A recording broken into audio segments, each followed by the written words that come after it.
নিয়ে এসেছি এই বইটির নাম হচ্ছে আত্মজ্ঞান লাভের পন্থা। মানুষের সবথেকে বেশি যে জ্ঞানটির অভাব রয়েছে সেটি হচ্ছে আত্মজ্ঞানের। মানুষ সব কিছু জানে কিন্তু আত্মজ্ঞানের বড্ড অভাব। কারণ অনেকে বলে যে আমি তো কৃষ্ণ ভাবনায় উন্নতি করতে পারছি না, এত বই পড়ছি, এত জিনিস পড়ছি, এত ভাগবত গীতা পড়ছি, তাও আমার কৃষ্ণ ভাবনায় উন্নতি হচ্ছে না কেন? মায়া তো আমাকে সেই জাপটে রয়েছে, আমার পুরনো সব অভ্যাসগুলো একটাও তো ছাড়লো না, এত আমি কৃষ্ণ ভাবনায় উন্নতি করতে পারছি না কেন? কারণ আপনি কৃষ্ণের নাম গান করছেন না। ধরুন আপনি আমার ব্যাপারে অনেক কিছু তথ্যপত্র বের করলেন, অনেক কিছু জানলেন, কিন্তু কখনোই আমার নাম করলেন না। তাহলে আমি আপনাকে কেন কৃপা করব? কিন্তু অন্যদিকে ভাবুন, আপনি আমার নাম ধরে বারবার আকুল নয়নে ডাকছেন, তাহলে কি আমার আপনার উপর কৃপা হবে না? তো কৃষ্ণ ভাবনায় উন্নতি করার প্রথম পথ হচ্ছে, কৃপা করা লাভের প্রথম পথ হচ্ছে তার নাম ধরে ডাকা, মানে নাম যজ্ঞ, নাম সংকীর্তন বা জপ করা। কৃষ্ণ ভগবদ্গীতায় সেটা বলেছে। যদি কেউ ভগবদ্গীতা একটুখানি মন দিয়ে পড়ে, তাহলে সেখানেও কৃষ্ণ সেটাই বারবার উল্লেখ করেছে যে ভক্তি যোগই হচ্ছে আমাকে পাওয়ার একমাত্র পথ। অর্থার্থী, আর্ত মানুষ, জ্ঞানী, যোগী, ভক্ত সবাই আমাকে পাওয়ার চেষ্টা করছে, কিন্তু আমি শুধু ভক্তের কাছেই সম্মুখে আসি, আর বাকিদের কাছে আসি না। খুব ভালো একটি বই এই আত্মজ্ঞান লাভের পন্থা। বিশেষত ভগবতের জীবনে যেসব সমস্যাগুলো হয় সে সম্বন্ধে অনেক প্রশ্ন তো মনে জাগেই। তো প্রভুপাদকে এরকম অনেক প্রশ্ন করতো সবাই, এবং সেই সমস্ত প্রশ্নের উত্তর খুব সুন্দরভাবে প্রভুপাদ দিয়েছেন। তো আমরা এই আত্মজ্ঞান লাভের পন্থা বইটি যদি পড়ি, তাহলে আমাদের মনেও অনেক সময় যে সমস্ত প্রশ্নগুলো আসে প্রথম প্রথম, সে সমস্তগুলোর সমাধান আমরা করতে পারবো। প্রথমত আমাদের বুঝতে হবে যে নাম জপ করাটা কেন দরকার। কারণ নাম জপ করাটাই শ্রী চৈতন্য মহাপ্রভু বলে গেছেন এই হরির নাম সংকীর্তনের প্রথম স্তর। এবার আপনি ভেবে দেখুন, যদি আপনি নাম জপ না করেন অথচ বাকি সব কিছু করছেন, তাহলে কৃষ্ণ কৃপা করবে? অবশ্যই না। যে আমি উদাহরণটা বললাম, যে কৃষ্ণ কৃপা তখনই করবে যখন আপনি তার নাম জপ করবেন। অনেকে বলে যে কৃষ্ণ ভাবনায় আসার ফলে জীবনটা তো দুঃখে কাটবে। অনেক বৈষ্ণব গুরুরা এরকম বলে বেড়ান যে কৃষ্ণর কাছে যদি কিছু চাও তো সবসময় দুঃখ চাও, কারণ দুঃখে থাকলে কৃষ্ণকে সবসময় পাবে। কুন্তী দেবীও বলেছিলেন, কৃষ্ণ যদি কিছু দাও আমাকে তো দুঃখ দাও, আর কিছু দিও না। দেখুন, ব্যাপারটাকে অনেকে এইভাবে বিকৃত করেন যে কৃষ্ণ ভাবনার পথ মানেই সবসময় দুঃখ পথ। কুন্তী দেবী যে মনোভাবে বলেছিলেন সেটা কেউ বোঝারই চেষ্টা করে না। প্রকৃতপক্ষে কুন্তী দেবীর তাৎপর্য এই ছিল যে যে ধন সম্পদ আমাকে সবসময় মায়ার দিকে টেনে নিয়ে যায়, তাই আমাকে যদি দুঃখেও পাই আমি, তখন আমি কৃষ্ণ ভাবনাময় হতে পারি। কিন্তু যে প্রকৃতপক্ষে ভক্ত, যে জানে যে কৃষ্ণ ভাবনায় সব কিছুই পাওয়া যায়, যে এই ধন সম্পদ কিচ্ছু কামনা করে না, সে তো অলরেডি মুক্ত পুরুষ হয়ে আছে। তো তার কাছে যদি ধন সম্পদ আসেও, সে কিন্তু সেটা নিজের জন্য ইউজ করবে না, সেটা সে কৃষ্ণ ভাবনা প্রচারের কাজেই ব্যবহার করবে। অনেক সময় মনে হতে পারে যে কৃষ্ণ ভাবনায় আসার ফলে দুঃখে আছি খুব। আমরা দেখি যে কৃষ্ণ ভাবনায় যারা আসে তারা, তাদের ধন সম্পদ থাকে না, এই থাকে না, জাগতিকভাবে অনেক কিছুই থাকে না। আমরা ভাবি আহারে তাদের জীবনটা কত কষ্টে আছে, কত দুঃখে আছে। একজন শিশুও যখন দেখে যে তার দাদা তার মতো খেলনা বাটি না খেলে বড় বড় ভিডিও গেম নিয়ে খেলা করছে, সেও ভাবে আয় রে, দাদার জীবনটা কতই না দুঃখে আছে। কিন্তু আমরা জানি যদি আমরা উচ্চতর কোনো কিছু স্বাদ পেয়ে যাই, তখন নিম্নতর কিছু স্বাদ আমাদের কাছে আর গ্রহণযোগ্য হয় না। অনেক সময় আমরা দেখি অনেক প্ল্যাটফর্মে ভিখারিরা বসে আছে এবং নোংরা নোংরা খাবার খাচ্ছে। আমরা ভাবি হায় রে, এরা কত কষ্ট পাচ্ছে। কিন্তু সেই ভিখারিটা কিন্তু কষ্ট হয় না। যদি সেই ভিখারিটাকে আপনি কিছুদিনের সুন্দর রাজভোগ খাওয়ান, তারপরে যখন ওই খাবারটা খেতে বলবেন, তখন তার কষ্ট হবে। কারণ একবার উচ্চতর জিনিসের স্বাদ যদি কেউ পেয়ে যায়, নিম্নতর জীবনের স্বাদে আর কেউ আকৃষ্ট হয় না। আমরা ছোটবেলায় অনেক কিছু এমন কাজ করতাম যেগুলো বড় হয়ে গেছি বলে আর করি না। কেন করি না? কারণ আমরা উচ্চতর আনন্দের স্বাদ পেয়ে গেছি। এই কারণেই ছোটবেলার সে সমস্ত কাজ যখন সেই সময় আমাদের মনে হতো যে খুব ভালো জিনিস, তা এখন আমরা ত্যাগ করেছি। এই একইভাবে যারা প্রকৃত ভক্ত তারা জানে তো যে এই শেষ জীবনে আমি তো কিছুই নিয়ে যেতে পারবো না। এই যে এত টাকা পয়সা আমি করব, এই বাড়ি ঘর ধন সম্পত্তি, এগুলো তো অনিত্য, কিছুই আমার শেষ জীবনে যাবে না। তাহলে কেন আমি শুধু শুধু এই সমস্ত পিছনে ছুটবো আর জীবনটা নষ্ট করব?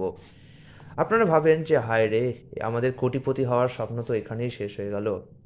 কিন্তু প্রকৃতপক্ষে আপনি যদি কৃষ্ণ ভাবনাময় হন এবং কৃষ্ণের জন্য কিছু কামনা করেন, তাহলে কৃষ্ণ অবশ্যই আপনার মনের ইচ্ছা পূর্ণ করবে। কেন করবে না? কৃষ্ণ কেন তার একজন ভক্তকে তার মনের ইচ্ছা পূর্ণ করতে দেবে না? আসলে কৃষ্ণও জানে যে কে দায়িত্বশীল আর কে দায়িত্বশীল নয়। পরমেশ্বর তো সবার মনের অবস্থা জেনে আছেন। তাই জন্যে কৃষ্ণ তার দায়িত্বশীল ভক্তকে সর্বদাই ধন সম্পদ দেন। আপনারা বলবেন যে অনেক জগতে ভক্ত আছে, তারা তো দায়িত্বশীল নয়, মানে অনেক জগতে ধনী আছে, তারা তো দায়িত্বশীল নয়, কৃষ্ণ ভাবনা করে না, তাদের এত টাকা পয়সা। এটা হচ্ছে কারণ পূর্বজন্মে তাদের কিছু সুকৃতি ছিল, আর পূর্বজন্মের সুকৃতির ফলে এই জন্মে তারা সুন্দর জীবন, সুন্দর স্বাস্থ্য, সুন্দর স্ত্রী, সম্পদ, সব কিছু মায়ার জালে যা যা পেয়েছেন। অনেক সময় দেখবেন যে আমরা খুব ভালো কিছু করলে বাবা আমাদের কিছু পুরস্কার দেন, কিন্তু তার মানে এই নয় যে সেই পুরস্কারটা আমাদের সবসময়ই থাকবে। যদি আমরা এই জীবনে আরও নতুন কিছু ভালো কাজ না করি, তাহলে পরবর্তী জীবনে পুরস্কার পাবো না। তেমনই কিছু কিছু ধনী ব্যক্তি আছেন যাদের পূর্বজন্মে কিছু সুকৃতি ছিল, কিছু চাহিদা ছিল, সেই চাহিদা পূরণ করার জন্যই তাদের এমন একটি জীবন, এমন একটি পরিবারে জন্মগ্রহণ করার সুযোগ দেওয়া হয়েছে যাতে তারা সেই চাহিদাগুলো পূর্ণ করতে পারেন। কিন্তু এই সবই হচ্ছে মায়ার দ্বারা আচ্ছন্ন। তারা যেহেতু কৃষ্ণকে কামনা করেনি, মায়াকে কামনা করেছে, তাই তাদেরকে মায়াতেই ভুলে থাকতে হবে। তারা প্রকৃত সুখের সন্ধান কখনোই পাবে না। তারা অনেক দান ধ্যান করবে, কিন্তু প্রকৃত যে সুখ, কৃষ্ণ ভাবনার সুখ, সেই সুখ কখনোই তারা পাবে না। তেমনই কেউ ভাবেন, হায় রে, বুঝি অর্থের উপার্জন করা সম্ভব নয় যদি আমি কৃষ্ণ ভাবনায় আসি, আমার কোটিপতি হওয়ার স্বপ্ন তো জলে চলে গেল। কিন্তু তারা এটা জানে না যে কৃষ্ণ তাদের ধনী হতে বাধা দিচ্ছে না। কৃষ্ণ তো যুধিষ্ঠিরকেও স্বর্গসুখ এনে দিয়েছিল, সুদামাকেও তবু ধনী করে দিয়েছিল। আপনাকেও দেবে, কিন্তু ভক্ত হন আগে। আপনি যদি অভক্ত হন, তাহলে কৃষ্ণ কেন তার সম্পদ আপনাকে দেবে? কোনো বাবা কি দায়িত্বজ্ঞান ছেলের হাতে তার সম্পদের ভার দেয়? দেয় না। ভক্ত যদি কামনা করে যে কৃষ্ণ আমার তোমার সেবা করার জন্য প্রচুর অর্থ চাই, আর কৃষ্ণ যদি মনে করে হ্যাঁ, এ তো আমার এত সেবা করছে, একে একটু সুযোগ দিই, তাহলে অবশ্যই আপনার সম্পদ লাভ হবে। তবে কৃষ্ণ তো ভবিষ্যৎও দেখতে পায়, তাই কৃষ্ণ যদি দেখে যে ধনসম্পদে ভক্তের পতন হবে, তাহলে কৃষ্ণ কৃপা করে তাকে সেটা দেয় না। যারা প্রকৃত ভক্ত তারা জানে যে কৃষ্ণ আমার মনের ইচ্ছা জানে, সুতরাং যদি কৃষ্ণ আমাকে কিছু নাও দেয়, তবুও আমি কৃষ্ণকে দূরে ছেড়ে দেবো না, কৃষ্ণকে সেবা করব। কিন্তু যারা অভক্ত, যারা লোভী, যারা অর্থার্থী, তারা বলে যে কৃষ্ণ যদি টাকা পয়সা দেয় তবেই কৃষ্ণের নাম গান করবো, আর না দিলে করবো না নাম গান। তাই প্রকৃত ভক্ত যে ধনসম্পদ থাকুক বা না থাকুক, কৃষ্ণ সেবা ছাড়ে না। আপনি লজিক্যালি ভাবুন না, আপনার বাবা যদি আপনাকে টাকা পয়সা দেয় তবে আপনি তার নাম করবেন, আর না দিলে করবেন না, এই তো চাটুকারিতা হয়ে গেল। আমরা ভগবানের সাথে চাটুকারিতা করতে পারি না। ভগবানের সাথে আমাদের সম্পর্ক ভৃত্য আর সেবকের। আমরা ভৃত্য, আমাদের ভগবানকে সেবা করতে হবে, সেবার মনোভাব দিয়ে ভগবানের কাছে আসতে হবে। যে ভগবান, আপনি আমার জন্য এত কিছু করছেন, আমাকে একটা সুন্দর পরিবার দিয়েছেন, একটা থাকার জায়গা দিয়েছেন, বাসস্থান দিয়েছেন, নিঃশ্বাস নেওয়ার জন্য আমাকে অক্সিজেন দিয়েছেন, কত কিছু দিচ্ছেন, আমাকে সূর্যের আলো দিচ্ছেন, খাদ্য দিচ্ছেন, আর আমি আপনাকে একটুখানি সেবা করতে পারবো না? তো এইটুকু সেবা আমার থেকে দয়া করে গ্রহণ করুন। তো ভক্তের মনোভাব যদি হয় যে আমি যদি সম্পদ আমার কাছে আসে, তাহলে আমি কৃষ্ণকে আর একটু ভালো সেবা করতে পারতাম, কৃষ্ণ তাকে সম্পদ এনে দেয়। আর যদি কৃষ্ণ দেখে যে এর মনে তো কিছুটা ঘোট আছে, এ সম্পদ পেলে আমাকে ভুলে যাবে, তার থেকে ভালো আমাকে মনে রাখুক, দুঃখে থাকুক। কেন প্রভুপাদকে সম্পদ দেয়নি? প্রভুপাদ তো একদম কর্পদক শূন্যহীন অবস্থায় আমেরিকায় গিয়েছিলেন, কিন্তু সেই কর্পদক শূন্যহীন অবস্থায় থেকেও কিন্তু এত মন্দির তৈরি করে ফেললেন ওই অল্প বছরের মধ্যে। কৃষ্ণ কি তাকে দেয়নি? আমাদের সামনেই তো উদাহরণ আছে যে কৃষ্ণকে যদি কেউ মনে প্রাণে চায় যে আমি কৃষ্ণ সেবা করবো সম্পদ দিয়ে, তাকে কৃষ্ণ সম্পদ এনে দেন। আর আমরা বলি যে কৃষ্ণর কাছে আসলে সম্পদ টম্পদ সব চলে যায়। এ সমস্ত হচ্ছে সব ভুলভাল ধারণা। যারা শাস্ত্র পড়ে না, তারাই শুধু এ সমস্ত জল্পনা কল্পনা তৈরি করে। তাই অবশ্যই আপনাদের শাস্ত্র পড়তে হবে, এবং শাস্ত্রের সহজে ব্যাখ্যাগুলোর জন্য আপনারা আত্মজ্ঞান লাভের পন্থা এরকম বইগুলি পড়তে পারেন। আমিও যে এই সমস্ত কিছু নিজের মন থেকে বলছি তা নয়, আমিও এই প্রভুপাদের কথা শুনে এগুলো আস্তে আস্তে উপলব্ধি করতে পেরেছি, এবং উপলব্ধি করতে পারার ফলে আমি বলছি। একসময় আমারও মনের স্বপ্ন ছিল যে আমি কোটিপতি হব, লাখপতি হব, প্রচুর ধনী হব।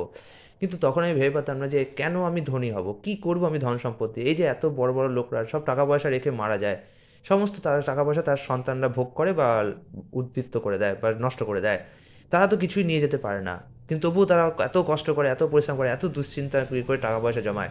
প্রকৃত ভক্ত কিন্তু মনোভাব হবে যে না, আমার কাছে যদি টাকা পয়সাও আসে, আমি যদি ধনীও হই, সেই ধন আমি কৃষ্ণ সেবায় লাগাবো।